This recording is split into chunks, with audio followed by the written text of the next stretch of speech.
Bien, bonjour, je suis Jean-Philippe Timsit, bienvenue en Terre Digitale. Je vous accueille ici, au Learning Hub de M Lyon, sur le site de Lyon.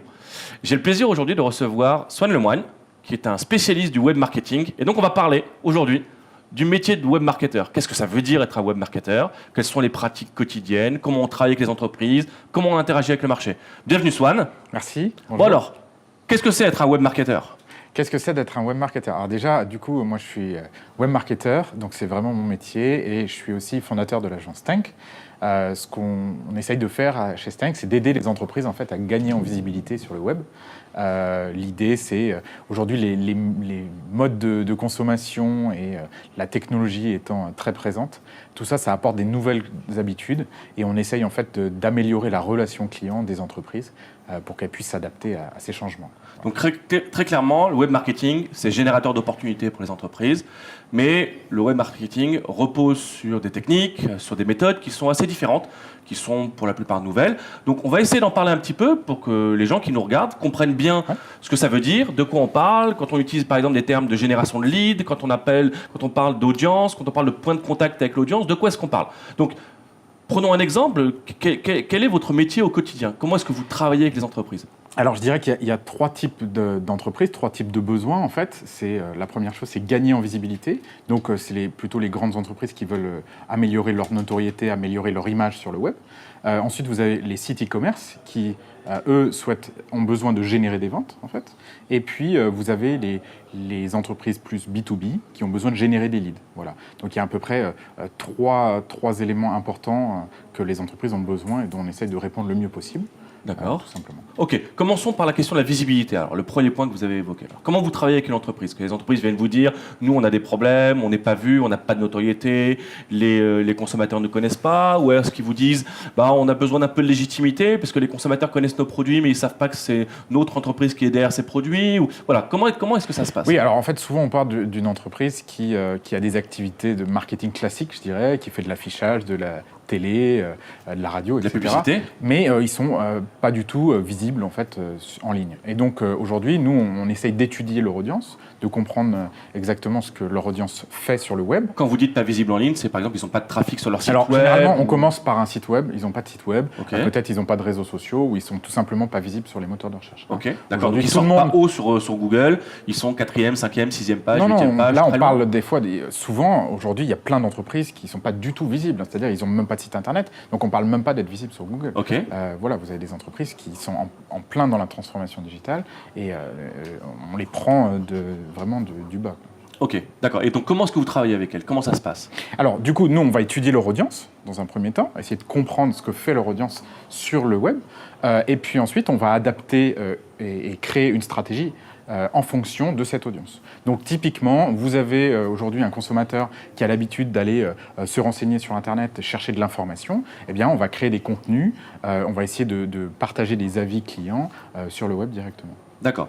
Alors, tout à l'heure, vous avez utilisé le terme lead. Et le terme lead, dès qu'on écoute des vidéos sur YouTube ou qu'on lit des livres, le terme lead, derrière ce terme-là, il y a énormément de définitions différentes. On parle de contacts commerciaux, on parle de lead qualifié. Est-ce que vous pouvez clarifier pour nous ce que ça veut dire un lead pour les gens qui ne travaillent pas dans ce domaine? Alors, je dirais, plus généralement, on parle d'une conversion. Donc, c'est une action qui est réalisée peut-être sur le site Internet ou ailleurs, mais en tout cas qui est un objectif de l'entreprise. Et un lead, c'est en fait un prospect, en français, tout simplement. Et donc, c'est le fait de capter une personne en particulier, les informations d'une personne. Et puis ensuite, ce lead, on va essayer de le travailler au fur et à mesure, donc de le qualifier pour qu'il soit de plus en plus chaud et proche en fait de l'acte final que souhaite que l'entreprise réalise. Qui peut être la validation d'un panier sur un site web. La validation d'un panier, ça peut être l'inscription à une newsletter, le téléchargement d'un contenu, d'une étude.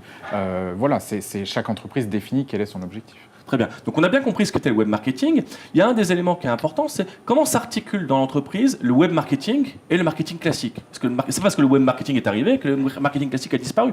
Mais comment ces deux disciplines, comment ces deux champs s'articulent? Comment vous travaillez avec les marketeurs? Oui, alors en fait, une grande partie de notre travail, du coup, c'est de sélectionner les canaux sur lesquels on souhaite communiquer. D'accord? Le marketing traditionnel, classique, il y avait comme je disais tout à l'heure, les canaux télé, publicité sur les magazines, la radio, etc. en fait, le web marketing rajoute un grand nombre de canaux supplémentaires à la disposition du marketeur. D'accord ? Donc en fait, au début, comme souvent quand il y a des transitions, au début ça a été un nouveau poste, d'accord ? Tout simplement, il y avait une personne pour le marketing et une personne pour le marketing digital, ou le web marketing, c'est la même chose. Et puis, au fur et à mesure, ces deux rôles se rapprochent de plus en plus. Et en fait, on a même souvent dans les entreprises une fusion des deux, puisqu'on essaye aujourd'hui de travailler sur de la communication globale et omniprésente, je dirais. Voilà, parce que ce qu'on appelle le multicanal ou l'omnicanal. L'omnicanal, le multicanal, voilà, de toucher les gens sur l'ensemble des canaux qui vont être utilisés par l'audience. Très bien. Donc, on a bien compris ce qu'était le web marketing. On ne va pas utiliser le terme e-marketing, parce que ce n'est pas un terme qui vous est cher. Donc, on a bien compris ce qu'était le web marketing. Alors, ce qui sera intéressant, c'est d'aborder la question des technologies. Parce qu'en fait, c'est souvent quelque chose qui fait peur, alors que les technologies, elles commencent à être omniprésentes dans le quotidien, elles sont présentes dans les entreprises, elles se diffusent de plus en plus à travers souvent les systèmes d'information dans les entreprises. Donc, parlons de technologie. Quels sont les types de technologies qu'on utilise en web marketing, sans rentrer dans un très haut niveau de technicité, mais de quoi est-ce qu'on parle quand on parle de technologie en web marketing? Oui, donc forcément, le web marketing est né du fait qu'il y a de plus en plus de technologies et du digital. Alors aujourd'hui, en fait, on a plusieurs. On part souvent de l'audience, donc on parle de data. On va utiliser des technologies web. On va utiliser des serveurs, par exemple, etc. Qu'est-ce qu'on appelle technologie web? Alors, technologie web, c'est par exemple quand vous allez faire un site internet, le langage utilisé pour programmer le site internet. Voilà. Donc on parle de PHP, d'HTML, de CSS ou de framework comme Laravel. Que les gens comprennent etc. bien, en fonction de la technologie qui est employée, on ne va pas faire la même chose avec un site internet et l'objectif du site ne sera pas le même. Ça veut donc dire que la technologie, elle doit être alignée sur les objectifs stratégiques et tactiques qui ont été déterminés en amont. Oui, tout à fait, tout à fait. Et puis aussi, après, c'est dépendant des choix que vous voulez faire en termes de web marketing pur, c'est-à-dire des canaux que vous souhaitez utiliser. D'accord ? Est-ce que je vais sur Facebook ? Est-ce que je suis présent sur les moteurs de recherche ?